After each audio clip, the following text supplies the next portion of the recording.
तो फाइनली दोस्तों दी राजा साहब का ऑफिशियल ट्रेलर रिलीज हो चुका है। तकरीबन 3.5 मिनट का ट्रेलर है और इन लोगों ने स्टोरी बता भी दी है और नहीं भी बताई। तो आइए देखते हैं ट्रेलर के अंदर क्या क्या ऐसी चीजें हैं जो आपको मजा करवा सकती हैं। सबसे पहले जब ट्रेलर शुरू होता है ना तो प्रभास के कानों में ना एक आवाज आ रही होती है कि तुम्हारा दिमाग अब मेरे कंट्रोल में है। बेसिकली वो आवाज बोमन ईरानी साहब की होती है। वो ना उसको हिप्नोटाइज करने की कोशिश कर रहे होते हैं और मेरा ख्याल है वो चेक कर रहे होते हैं कि इसके दिमाग में, इसकी बॉडी के अंदर कोई अलग से कोई शक्ति तो नहीं है। और इसके बाद एक बहुत ग्रैंड लोकेशन दिखाई जाती है, एक महल और लाइक इस तरह से करके ना, तो काफी अच्छे विजुअल नजर आ रहे हैं। वैसे भी प्रभास की फिल्म है तो फर्स्ट डे इसने मतलब अच्छे भले पैसे कमाने हैं, लोग देखने जाएंगे क्योंकि ये फिल्म प्रभास के नाम पे बिकेगी। अस्सलाम वालेकुम जी, कैसे हैं आप लोग? मैं हूं आपका दोस्त हमजा मुगल और आप देख रहे हैं कैम फन। अचानक ना एक गुफा नजर आती है, वहां से एकदम एक जिन की एंट्री होती है, जुबान निकाली होती है।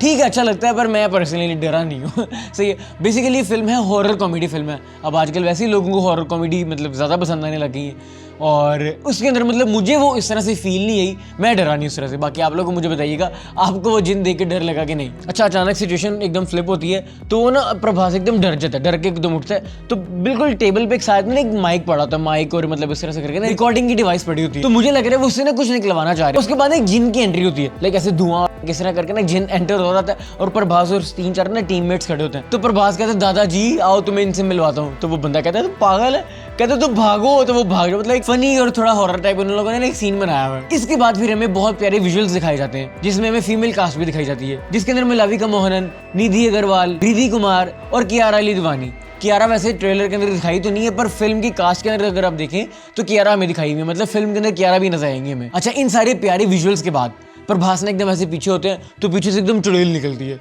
लिटरली मैं उससे भी नहीं डरा। इन लोगों को अभी वीएफएक्स पे बहुत काम करना जरूरी है। ओए होए होए, संजय दत्त की जब एंट्री होती है ना, मुझे ऐसा लग रहा था कि संजय दत्त जो है ना वो प्रभास के जो राजा साहब है उसके दादाजी का कैरेक्टर निभा रहे हैं, क्योंकि उनकी ना पेंटिंग्स लगी होती हैं पर वो उसके दादाजी नहीं है। मेरा ख्याल है वो कि तांत्रिक या कोई मतलब जो चुड़ैलों को या जिन्नों को कंट्रोल करते हैं उसका कैरेक्टर निभा रहे हैं, क्योंकि वो मैंने देखा एकदम वो ऐसे करते हैं, वो संजय दत्त के ही हाथ होते हैं। तो काफी सारे ना विजुअल खराब होने लग जाते हैं, चुड़ैलें आ रही हैं और लाइक किस तरह से करके मट्टी आ रही है। तो मेरा जो ख्याल है ना, संजय दत्त जो है ना, जितनी भी पैरानॉर्मल एक्टिविटीज हो रही है ना वो संजय दत्त करवा रहे होते हैं। अच्छा, ये फिल्म जो है ना जनवरी 2026 को सिनेमाघरों में आ रही, मतलब अभी 3 महीने पड़े हुए हैं। फिर उसके बाद कुछ सीक्वेंस आता है, वो जानवरों के साथ लड़ रहा है, ऐसे मगरमच्छ को पीछे फेंक रहा है। इस तरह के मतलब कुछ बड़े ग्रैंड विजुअल्स हैं। और लास्ट में इंडियन सिनेमा की हिस्ट्री के अंदर जो मैंने पहली बार देखा है, मैंने इतनी फिल्म्स देखी हैं, आप लोगों ने बहुत फिल्म्स देखी होंगी, इंडियन सिनेमा की हिस्ट्री में पहली बार ऐसा हुआ कि एक बंदे ने उल्टी दुनिया दिखाई है कि जब राजा साहब की एंट्री होती है ना तो वो सारी दुनिया से फ्लिप हुई होती है, उल्टा मतलब ऐसे चेयर उसके ऊपर चले जाती है और सारी वो चुटकी बजाता है, सारी की सारी जनता ऐसे उल्टी चले जाती है, मतलब उल्टे खड़े होते हैं वो लोग। तो ये एक मुझे बहुत नई चीज़ लगी है। फिर उसके बाद वो राजा साहब सिगरेट पी रहे हैं और लाइक किस तरह करके ग्रैंड विजुअल्स आ रहे हैं, तो ये बहुत अच्छी चीज़ है। तो दोस्तों, आपको दी राजा साहब का ट्रेलर और मेरी वीडियो दोनों कैसे लगी मुझे कॉमेंट्स में जरूर बताइएगा। Thank you.